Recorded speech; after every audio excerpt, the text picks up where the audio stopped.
Hi everyone, welcome to the Krishna classes 2.0। चलिए बात कर लेते हैं। इस वीडियो में हम लोग क्या देखेंगे, तो इस वीडियो में हम क्लास 10th के एक्सरसाइज 4.1 के फुल क्वेश्चन को हम लोग सॉल्व करेंगे इस वीडियो में। तो चलिए देख लेते हैं। पहला क्वेश्चन हम लोग को क्या दिया है।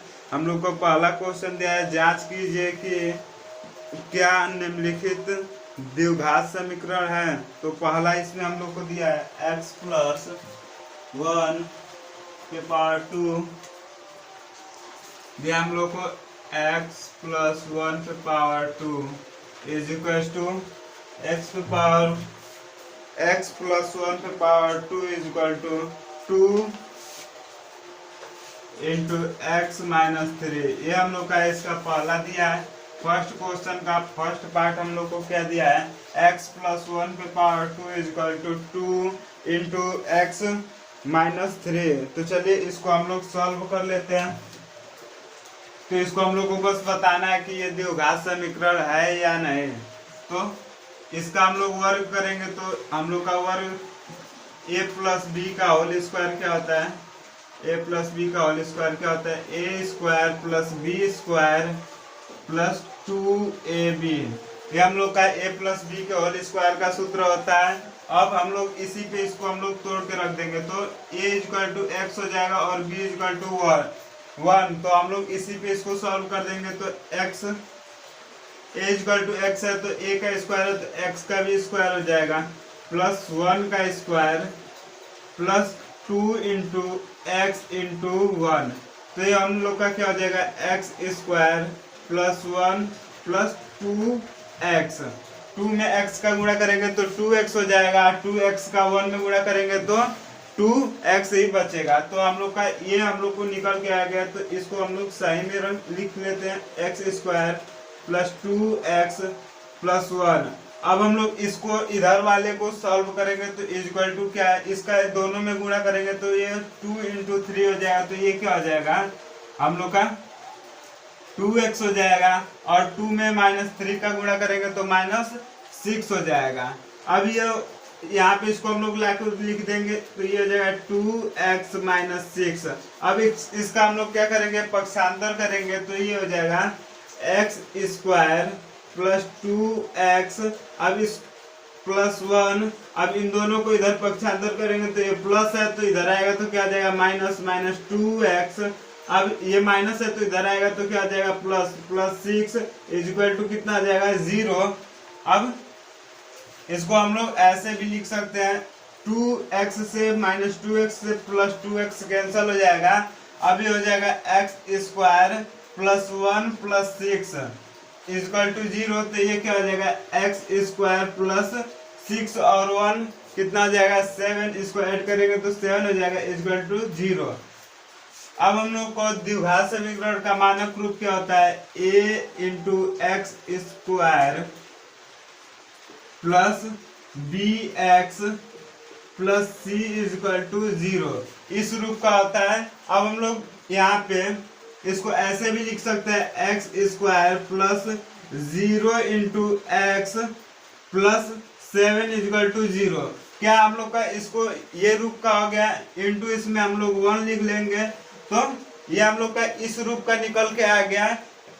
मतलब कि ये हम लोग का क्या है, एक द्विघात समीकरण है। चलिए अब इसी प्रकार हम लोग इसके दूसरे सब क्वेश्चन को सॉल्व करेंगे, इसके दूसरे पार्ट को। तो चलिए इसको रेज कर लेते हैं और उसके बाद इसके दूसरे पार्ट को हम लोग सॉल्व करते हैं।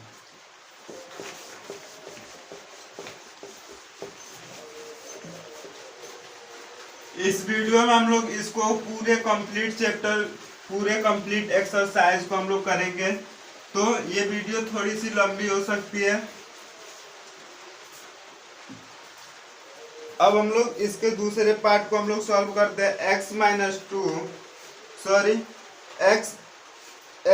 Square minus 2x, x square minus 2x is equal to कितना है, -2 इंटू 3 माइनस एक्स। अब हम लोग इसको सॉल्व करते हैं। फर्स्ट क्वेश्चन का सेकेंड पार्ट है, तो अब इसको भी हम लोग सॉल्व कर लेते हैं। तो ये है x square minus 2x is equal to -2 में 3 का मल्टीप्लाई करेंगे तो कितना आ जाएगा -6, और -2 में -x का मल्टीप्लाई करेंगे तो प्लस माइनस माइनस प्लस हो जाएगा, और 2 का x में गुणा करेंगे तो क्या आ जाएगा 2x।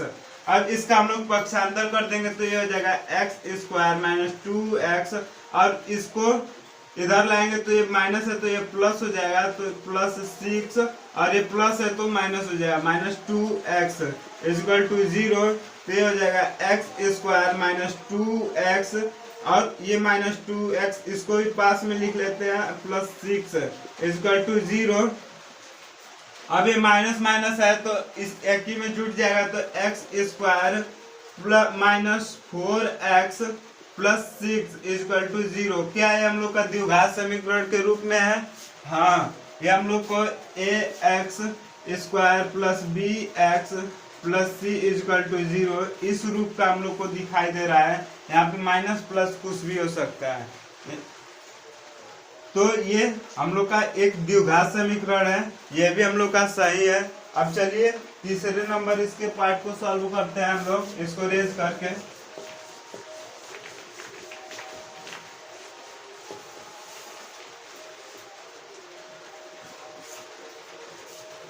तो अब हम लोग इसके तीसरे पार्ट को भी सॉल्व कर लेते हैं। हम लोग को दिया है -2x minus 2 into x plus 1 is equal to x minus 1 into x plus 3। तो अब हम लोग दोनों तरफ दोनों का गुणा कर लेंगे, RHS के तरफ RHS का और LHS के तरफ LHS का। उसके बाद हम लोग इसको पक्षांतर कर देंगे तो हम लोग को मिलेगा द्विघात समीकरण है या नहीं। तो चलिए इसको हम लोग देख लेते हैं।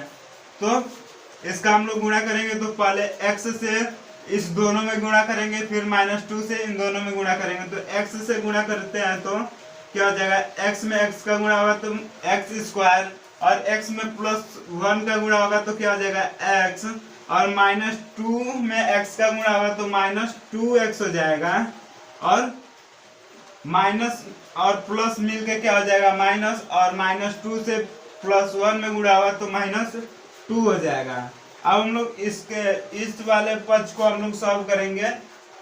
तो x से पहले इन दोनों में गुणा करेंगे, फिर -1 से इन दोनों में गुणा करेंगे। तो चलिए, तो इसमें x से x में गुणा होगा तो क्या हो जाएगा एक्स स्क्वायर, और x में 3 का गुणा हो जाएगा +3 का तो 3x हो जाएगा, और -1 में +x का गुणा होगा तो -x, और -1 से +3 में गुणा होगा तो -3 हो जाएगा। यहाँ पे डॉट लगा देते हैं। अब इसको हम लोग यहाँ पे जो सॉल्व करने लायक होगा उसको सॉल्व कर लेंगे तो ये हो जाएगा एक्स स्क्वायर -2x में से +x है, ये -2x अधिक है और +x कम है, तो -2x में से x को माइनस कर देंगे तो कितना आ जाएगा -x, -2 यहाँ पे बच जाएगा, और इक्वल टू एक्स स्क्वायर है तो यहाँ पे एक्स स्क्वायर लिख देंगे, और 3x में से x को घटाएंगे तो कितना बचेगा +2x - 3, यहाँ पे डॉट लग जाएगा। और फिर से अब इसका हम लोग क्या करेंगे, पक्षांतर कर देंगे तो ये हो जाएगा एक्स स्क्वायर -x - 2।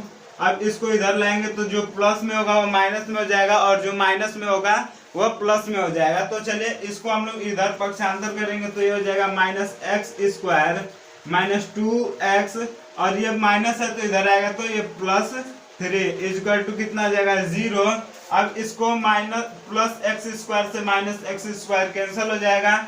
अब -x है या -2x है तो इसको हम लोग क्या करेंगे, जोड़ देंगे तो ये हो जाएगा -3x, और -2 है और +3 है तो इसको हम लोग करेंगे तो ये हो जाएगा +1 इक्वल टू 0। अब इसको हम लोग 1 - 3x लिख सकते हैं इक्वल टू 0। क्या ये हम लोग का द्विघात समीकरण के रूप में है, x square ax square plus bx plus c equal to 0 इस रूप का है? नहीं, तो इसमें हम लोग का एक्स स्क्वायर नहीं दिया है, इसको हम लोग ऐसे भी लिख सकते हैं 0 × x स्क्वायर -3x +1 = 0। तो अब ये ऐसे हम लोग लिखेंगे तो ये द्विघात समीकरण बन जाएगा, लेकिन इसको हम लोग इसमें जब 0 से मल्टीप्लाई करेंगे तो ये क्या हो जाएगा, ये कैंसिल हो जाएगा, कट जाएगा, 0 हो जाएगा वो संख्या। इसलिए हम लोग का ये द्विघात समीकरण नहीं है। आई होप ये फर्स्ट क्वेश्चन के तीसरे पार्ट आप लोग को समझ में आया होगा। चलिए इसी क्वेश्चन के हम लोग चौथे पार्ट को अब सॉल्व करेंगे। तो चलिए इसको हम लोग रेज करके उसके बाद चौथे पार्ट को हम लोग सॉल्व कर लेते हैं।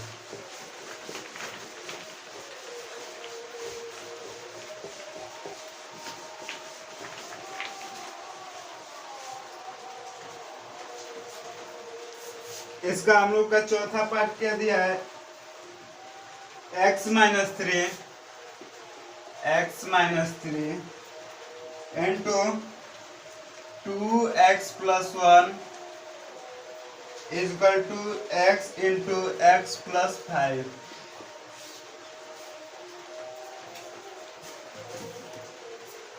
तो अब हम लोग इसका भी गुणा करेंगे उसी प्रकार। पहले x से इन दोनों में गुणा हो जाएगा, फिर -3 से इन दोनों में गुणा हो जाएगा। तो क्या हो जाएगा, ये 2x में x का गुणा करेंगे तो ये हो जाएगा 2x² प्लस x। अब 3 से प्लस 2x में मल्टीप्लाई करेंगे तो ये हो जाएगा -6x - 3 = अब इसका हम लोग इन दोनों में गुणा कर देंगे तो ये हो जाएगा x² प्लस 5x। अब इसका हम लोग इधर पक्षांतर कर देंगे, हो जाएगा 2x² प्लस x - 6x - 3। अब इसको इधर करेंगे तो ये धनात्मक है दोनों, तो इधर आएगा तो ऋणात्मक हो जाएगा, यानी कि माइनस हो जाएगा। तो -x² - 5x = 0। अब हम लोग इसको क्या करेंगे, अब इसको हम लोग जो है एक साथ उसको घटा लेंगे। तो ये -x² है और प्लस 2x² है, तो 2x² में से -1x² को हम लोग घटा देंगे तो क्या हो जाएगा, ये क्या बचेगा 1x²। तो हम लोग 1 लिखते नहीं है, इसको हम लोग डायरेक्ट ऐसे लिख सकते हैं। पहले इसको हम लोग सजा के लिख लेंगे, उसके बाद घटाएंगे। तो ये हो जाएगा 2x² - x² plus x - 6x - 5x - 3 = 0। अब हम लोग इसको घटाएंगे तो क्या बचेगा, x², 1x² बचेगा। तो 1 को हम लोग लिखते नहीं है, इसलिए इसको ऐसे छोड़ देंगे। अब ये माइनस माइनस वाला है तो इसको हम लोग जोड़ लेंगे। यहाँ पे प्लस x -6 5 11x हो जाएगा, 11x - 3 = 0। अब ये प्लस है और ये माइनस है, तो माइनस वाले में से ई की है, प्लस और धनात्मक वाला है जो वो कम है और ऋणात्मक वाला अधिक है। तो इसलिए यहाँ पे हम लोग इसको ऋणात्मक वाले में से जब x को हम लोग जोड़ेंगे, -11x में प्लस x को जोड़ेंगे तो कितना बचेगा, -10x - 3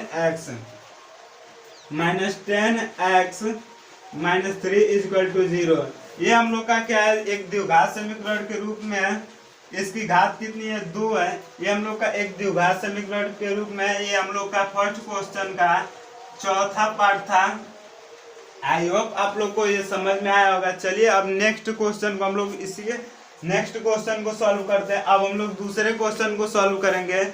इसमें हम लोग को क्वेश्चन दिया है कितना, पहले पार्ट में क्वेश्चन दिया है 8, इसमें से हम लोग 4 क्वेश्चन को सॉल्व कर लिए हैं और 4 क्वेश्चन आप लोग खुद से सॉल्व कीजिए। और यदि आप लोग को क्वेश्चन सॉल्व करने में कोई दिक्कत आ रही है तो कमेंट सेक्शन में हम लोग को कमेंट कीजिए, हम उसको पढ़ के जरूर आपको रिप्लाई करेंगे। यदि आप लोग को दिक्कत आ रही है तो उसको कमेंट सेक्शन में जाके उस पर लिख दीजिए, कमेंट सेक्शन को पूरा भर दीजिए लिख के। और उसके बाद यदि आप लोग को कोई दिक्कत आएगी तो हमसे ईमेल पे कांटेक्ट कर सकते हैं या इंस्टाग्राम पे कांटेक्ट कर सकते हैं। इंस्टाग्राम पे हम लोग हमको फॉलो कर सकते हैं, कृष्णा -3 है और 15 फिर डबल डैश, या एक और आईडी है उस पर कांटेक्ट कर सकते हैं, कृष्णा क्लासेस।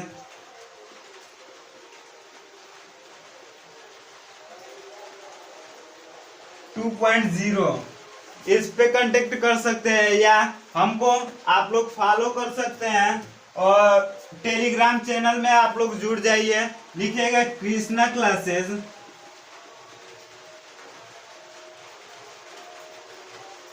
कृष्णा क्लासेस 2 लिखेंगे तो हमारा टेलीग्राम चैनल आपके सामने शो हो जाएगा। एक टेलीग्राम ऐप होता है, उसमें हमारा एक टेलीग्राम चैनल है, उसमें आप लोग को नोट्स फ्री ऑफ कॉस्ट मिलता है और वीडियो की लाइव नोटिफिकेशन उसी में जाती है सबसे पहले, तो उसको फॉलो करना ना भूलें। और इंस्टाग्राम पे हमको फॉलो कर सकते हैं कृष्णा 1515 और कृष्णा क्लासेस 2.0, किसी भी आईडी पे फॉलो कर सकते हैं हमको।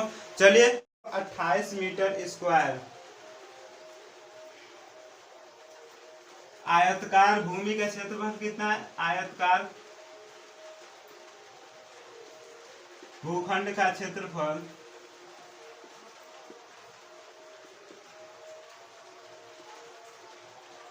आयतकार भूखंड का क्षेत्रफल हम लोग को कितना दिया है? ये हम लोग को दिया है 528 मीटर स्क्वायर। हम लोग जानते हैं आयत का क्षेत्रफल क्या होता है? लंबाई गुणे चौड़ाई, लेंथ इनटू ब्रेथ होता है। अब आगे हम लोग देखते हैं क्षेत्रफल की लंबाई मीटर में चौड़ाई के दुगुने से एक अधिक है, तो हम लोग को क्या ज्ञात करना है? हमें भूखंड की लंबाई और चौड़ाई को ज्ञात करनी है। तो लिखेंगे क्या?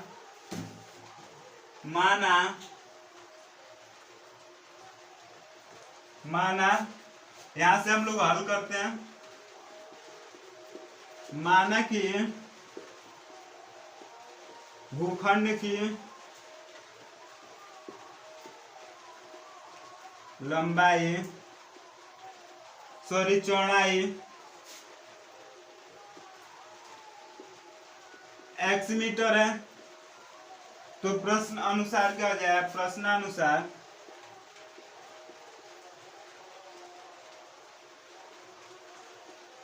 प्रश्नानुसार क्या हो जाएगा हम लोग को? ये लंबाई क्या कहा है? चौड़ाई के दोगुने से एक अधिक है, तो लंबाई कितना हो जाएगा? लंबाई हम लोग का चौड़ाई के दोगुने से अधिक एक अधिक है, तो चौड़ाई हम लोग को कितना दिया है? x है, तो इसका दो गुना, तो ये हो जाएगा 2x, और उससे कितना अधिक है? एक अधिक है, तो इतना हम लोग का लंबाई हो जाएगा। भूखंड की लंबाई कितनी हो जाएगा? 2x + 1। अब हम लोग इसको आयत का क्षेत्रफल हम लोग का क्या होता है? आयत का क्षेत्रफल हम लोग को क्या होता है? लंबाई गुणे चौड़ाई। तो लंबाई हम लोग को क्या मिल गया है? 2x + 1, और चौड़ाई कितना मिला है? x metre. अब हम लोग लिख देंगे तो ये हो जाएगा 2x + 1। लंबाई हम लोग का लेंथ हो गया 2x + 1 इंटू है ब्रेथ कितना दिया है? चौड़ाई हम लोग को दिया है x मीटर। अब इन आयतकार भूखंड का क्षेत्रफल कितना दिया है? कितना निकल के आ रहा है? 528 मीटर स्क्वायर। 528 मीटर स्क्वायर है। अब हम लोग इसका मल्टीप्लाई कर देंगे तो ये हो जाएगा 2x में x का गुणा करेंगे तो 2x² + x = कितना आ जाएगा? 528 मीटर स्क्वायर। तो इसको हम चूंकि मीटर स्क्वायर में तो लिखेंगे नहीं, द्विघात समीकरण बना रहे हैं, तो ये हो जाएगा क्या? इधर हम लोग इसको लिख देते हैं, तो ये हो जाएगा 2x² + x, और ये इधर है तो धनात्मक है, तो इधर लाएंगे तो क्या हो जाएगा? ऋणात्मक में हो जाएगा, तो यहाँ पे माइनस लग जाएगा। 528 = 0। तो ये हम लोग का ये द्विघात समीकरण बन गया 2x² + x - 528 = 0। ये हम लोग का एक द्विघात समीकरण बन गया। आई होप आप लोग को ये दूसरे क्वेश्चन को समझ में आया होगा। दूसरे क्वेश्चन का ये फर्स्ट पार्ट है। अब हम लोग इसी के सेकेंड पार्ट को चलते हैं, सॉल्व करते हैं। चलिए सेकेंड पार्ट को हम लोग सॉल्व कर लेते हैं।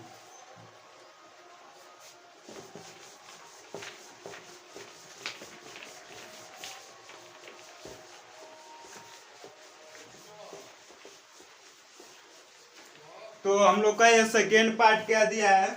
हम लोग को सेकेंड पार्ट दिया है दो क्रमागत धनात्मक पूर्णांकों का गुणनफल कितना दिया है? 306। हमें पूर्णांक को ज्ञात करना है। तो दो धनात्मक पूर्णांक क्या हो जाएगा? लिखेंगे पहली पूर्णांक संख्या हम लोग को लिखेंगे, माना कि एक पूर्णांक संख्या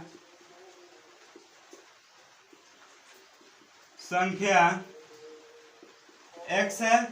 अब हम लोग का 2 दिया है तो क्रमागत में दिया है, तो दूसरी क्रमागत, यहाँ पे पहली क्रमागत पूर्णांक लिख सकते हैं। पहली क्रमागत नीचे लिख देते हैं। पहली क्रमागत धनात्मक पूर्णांक x है, तो अब दूसरी धनात्मक पूर्णांक क्या हो जाएगी, क्रमागत दूसरी, तो ये हो जाएगा x+1 हो जाएगा। अब इन दोनों का गुणनफल हम लोग को कितना दिया है, इन दोनों का गुणनफल 306 दिया है, तो ये हो जाएगा x, प्रश्नानुसार क्या हो जाएगा,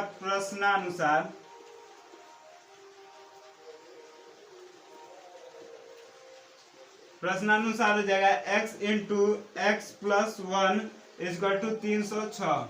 अब इसका हम लोग द्विघात समीकरण बनाएंगे, तो इसमें x का दोनों में मल्टीप्लाई हो जाएगा, तो x में x का मल्टीप्लाई हो जाएगा, तो x² plus x = 306, x² plus x minus 306, इसको इधर पक्षांतर कर दे तो ये ऋणात्मक हो गया। अब हम लोग इसका 0 हो जाएगा। ये हम लोग का दूसरा पार्ट भी एक द्विघात समीकरण के रूप में बन गया। ये दूसरे क्वेश्चन के दूसरे पार्ट है। आई होप आप लोग को क्वेश्चन ऊपर स्क्रीन पे दिखाई दे रहा होगा। अब हम लोग इसी के थर्ड क्वेश्चन को सॉल्व करेंगे, जो एक आयु से रिलेटेड है। उसको हम लोग अब सॉल्व करते हैं। दूसरे के तीसरे पार्ट के क्वेश्चन को अब हम लोग सॉल्व करेंगे।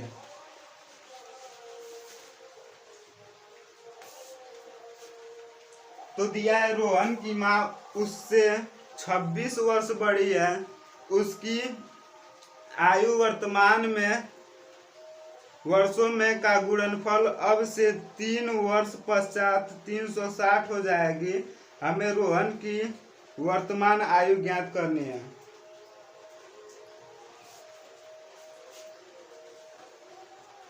तो लिखेंगे, माना रोहन की वर्तमान आयु, दूसरे के तीसरे पार्ट क्वेश्चन है। लिखेंगे, माना कि रोहन की वर्तमान आयु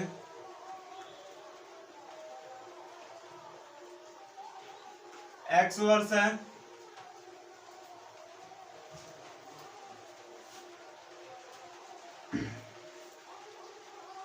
अब इसके बाद उसकी माँ की आयु कितनी हो जाएगी, तब x+26 रोहन की माँ की वर्तमान आयु हो जाएगी। रोहन की माँ की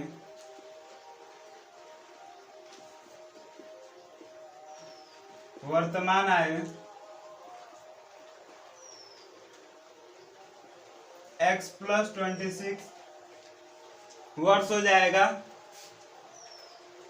क्योंकि रोहन की माँ रोहन से 26 वर्ष बड़ी है। तो रोहन की आयु, वर्तमान आयु हम लोग को x माने हम लोग, और तब उसकी माँ की, रोहन की माँ की वर्तमान आयु क्या हो जाएगी, x+26 हो जाएगी।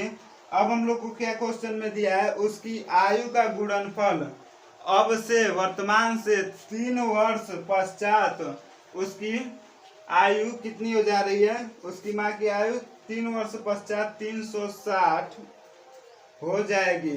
तो रोहन की वर्तमान आयु ज्ञात करनी है।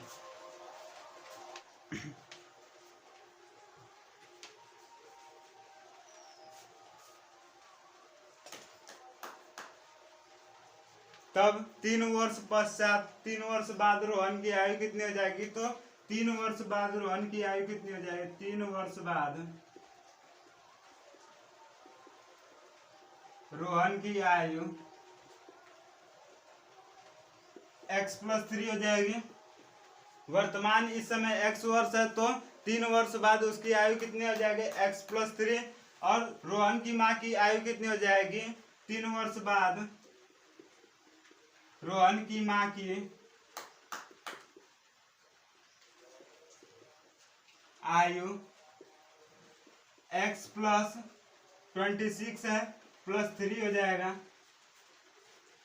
वर्तमान में हम लोग को दिया है x + 26, ये हम लोग का वर्तमान आयु निकाले हैं रोहन की माँ की।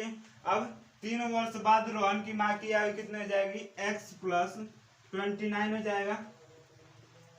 अब इन दोनों का क्या पूछा है, दिया हम लोग को, इन दोनों का गुणनफल 360 हो जाता है। 3 वर्ष बाद इन दोनों का गुणनफल 360 हो जाता है। तो 3 वर्ष बाद इन दोनों का गुणनफल 360 हो जाता है। x + 3 into x + 29 = 360। अब इसका हम लोग गुणा कर लेंगे तो ये x में इन दोनों का गुणा हो जाएगा, तो x में x का गुणा होगा तो x² + 29x, फिर 3 में x का गुणा होगा तो 3x हो जाएगा, और 3 में 29 का 3 में 29 का गुणा होगा तो कितना हो जाएगा,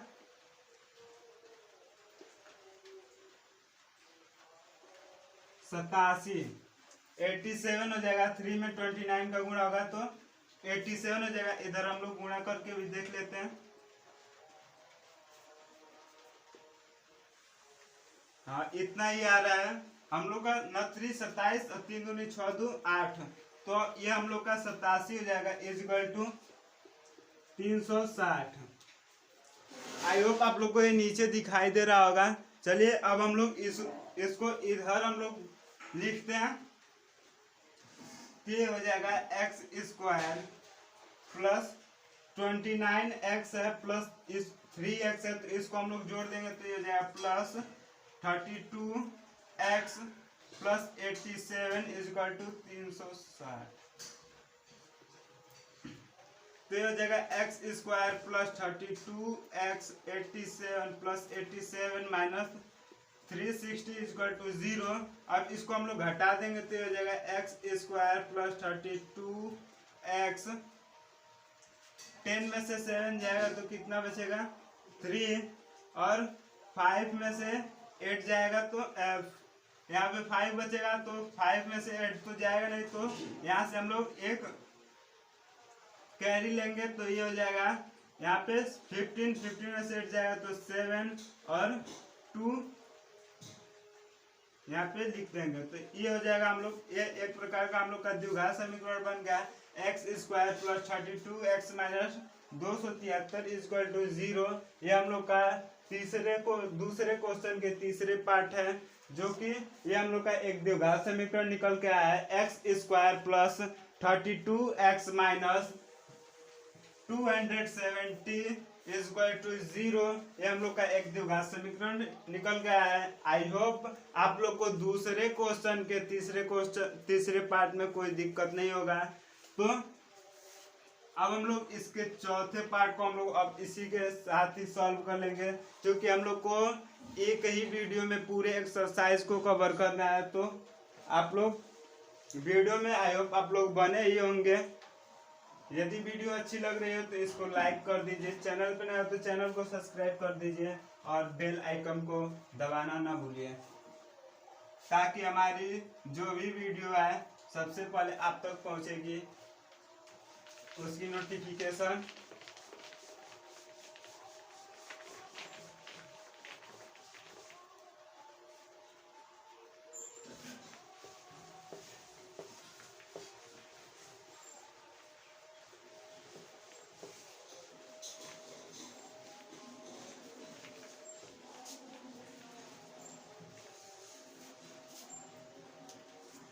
आप लोग टेलीग्राम चैनल पे भी जुड़ जाइए, और इंस्टाग्राम पे भी हमसे जुड़ सकते हैं, कृष्णा -1515 या कृष्णा क्लासेस 2.0 पे। आप लोग इंस्टाग्राम पे भी हमसे जुड़ सकते हैं।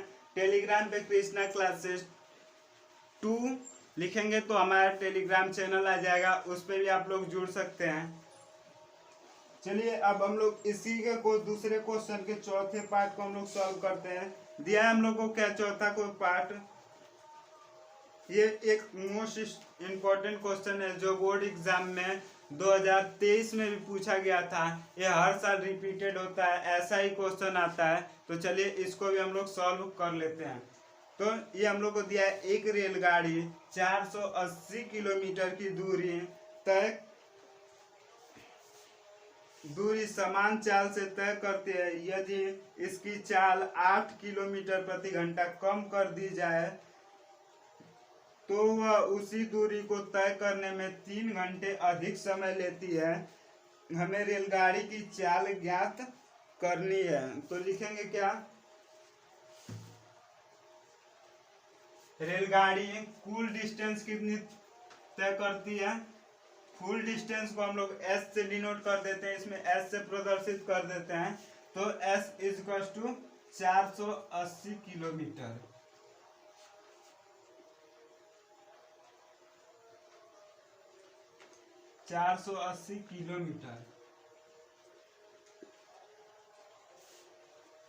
तो लिखेंगे माना रेलगाड़ी की चाल, माना रेलगाड़ी की चाल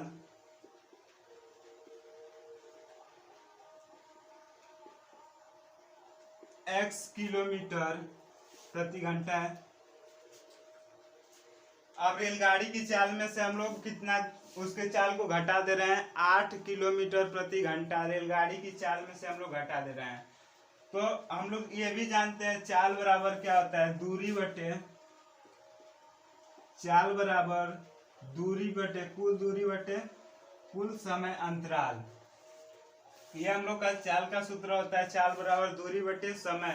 तो चाल हम लोग को कितना दिया है, x किलोमीटर प्रति घंटा हम लोग मान लिए हैं, और हम लोग को दूरी कितना दिया है 480 किलोमीटर।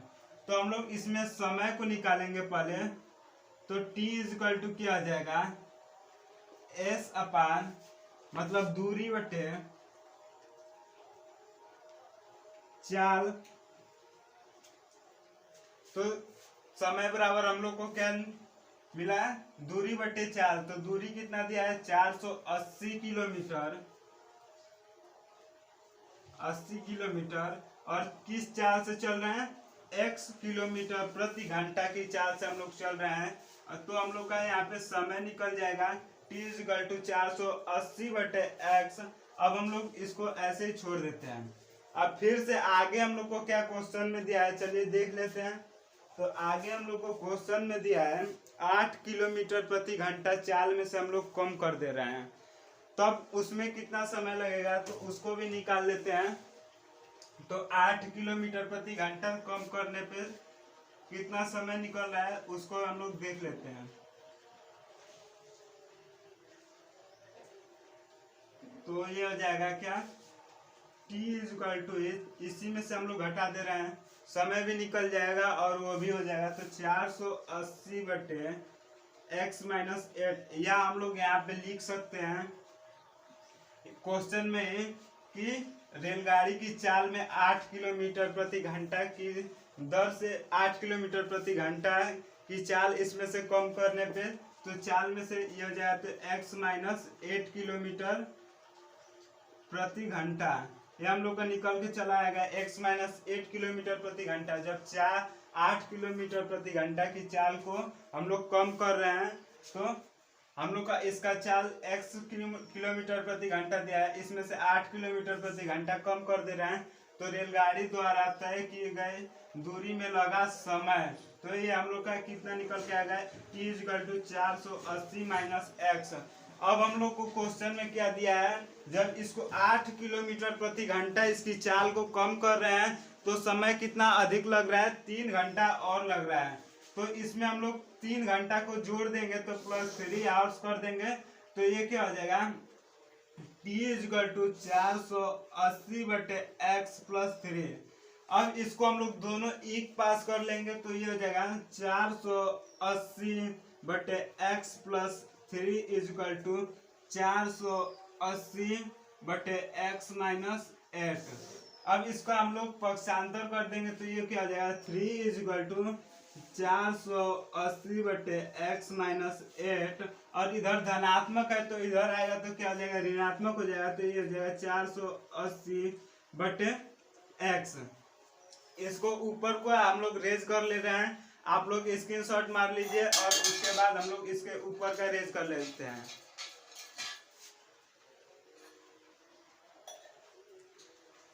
आई होप आप लोग ने इसका स्क्रीनशॉट ले लिया होगा। चलिए अब हम लोग इसको रेज कर लेते हैं, उसके बाद यहाँ से हम लोग सॉल्व करेंगे। यहाँ से यहाँ तक हम लोग इसको रेज कर लेते हैं।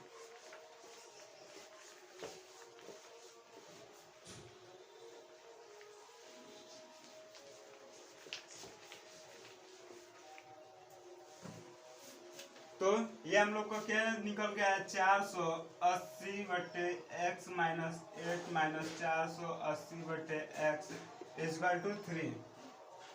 अब इसका हम लोग नीचे का एलसीएम लेंगे घटाने के लिए, तो ये क्या हो जाएगा, x - 8 और इसका x हो जाएगा। अब x - 8 से x - 8 कैंसिल हो जाएगा, तो इसका इसमें गुणा हो जाएगा, तो क्या हो जाएगा, 480 x माइनस, अब x से x कैंसिल हो जाएगा, तो ये बचेगा x - 8, तो ये 480 इंटू x - 8 इक्वल टू क्या हो जाएगा, 3। इसको भी हम लोग रेज कर लेते हैं। तो ये 480x माइनस, इसमें इसका गुणा करेंगे तो 480x माइनस, माइनस और माइनस क्या हो जाएगा, प्लस हो जाएगा, तो प्लस। अब 480 में 8 का गुणा करेंगे तो 8 में 0 का गुणा करेंगे तो 0 हो जाएगा।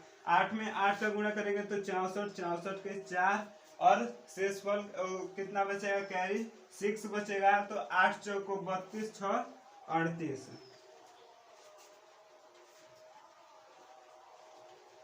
अपान में क्या हो जाएगा, x - 8 है तो इसका भी मल्टीप्लाई कर देंगे तो x² - 8x हो जाएगा इक्वल टू 3। 480x से 480x कैंसल। अब इसका हम लोग 3 गुणा कर देंगे, ऊपर का नीचे और इसका इधर। ऊपर वाले को रेज कर देते हैं। स्क्रीनशॉट आई होप आप लोग मार ही लेंगे, स्क्रीनशॉट ले लीजिए यदि नोट नहीं किया है तो। और हम लोग चाहे इसको इधर ही हम सॉल्व कर लेते हैं, तो ये हो जाएगा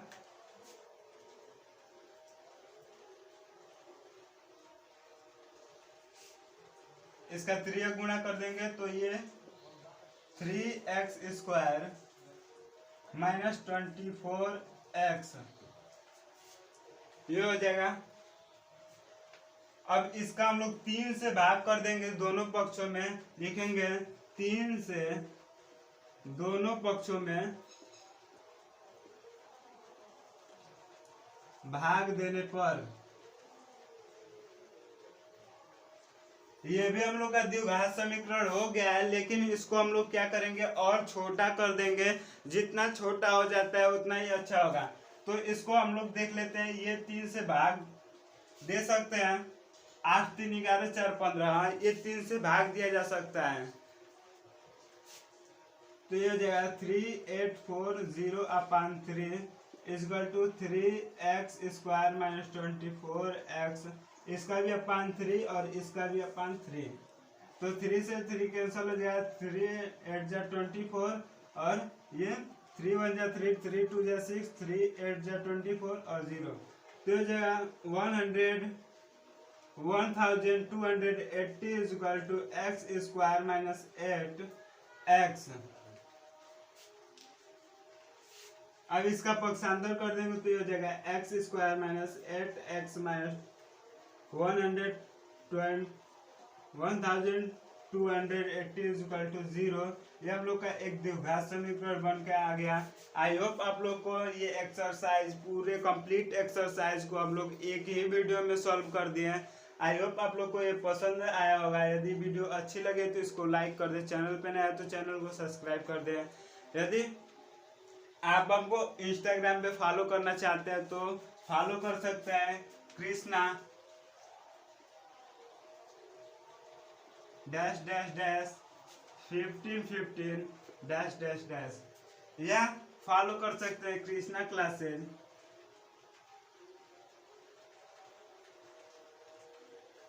2.0।